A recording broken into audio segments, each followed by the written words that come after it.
This example says, use the properties of logarithms to expand the logarithmic expression. Whenever possible, evaluate the logarithmic expressions. So the properties of logarithms that we're talking about are these three properties: the product, the quotient, and the power rule. So they're given these names because inside the log we have a product or multiplication, quotient or division, and finally something to a power.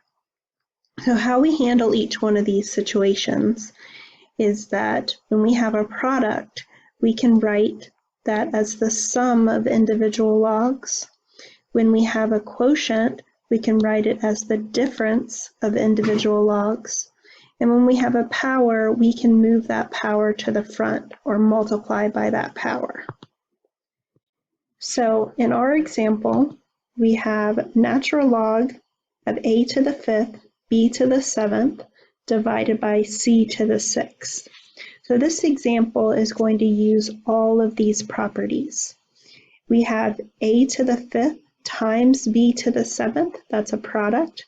Then we have a fraction divided by c to the 6th, that's the quotient. And then each one of these has a power. So we're going to use all three of these rules on this example. So we have natural log a to the 5th, b to the 7th over c to the 6th. The first thing that I like to do is recognize the individual factors. So we have a factor of a to the 5th, a factor of b to the 7th, and a factor of c to the 6th. Because we have those three individual factors, when we expand, we're going to expand to three individual logs. So I'm going to have natural log for the first factor of a to the 5th, natural log for the second factor, b to the 7th, and natural log of c to the 6th. Now, what I'm doing on this step is actually using both the quotient rule and the product rule in the same step. So these factors that came from the numerator, these logs are going to be positive because in our product rule,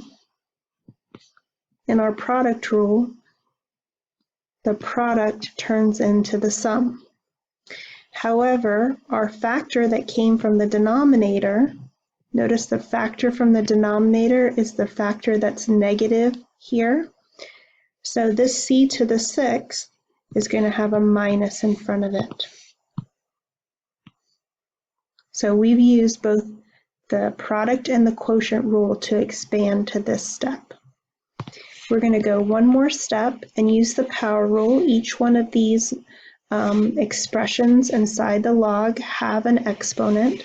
So using the power rule, I'll bring the 5 in front, 5 multiplied by natural log A, 7 multiplied by natural log B, and 6 multiplied by natural log C. And since each one of these inside the log are variables, we're not going to be able to simplify anymore. So that's going to be our answer. 5 natural log A plus 7 natural log B minus 6 natural log C.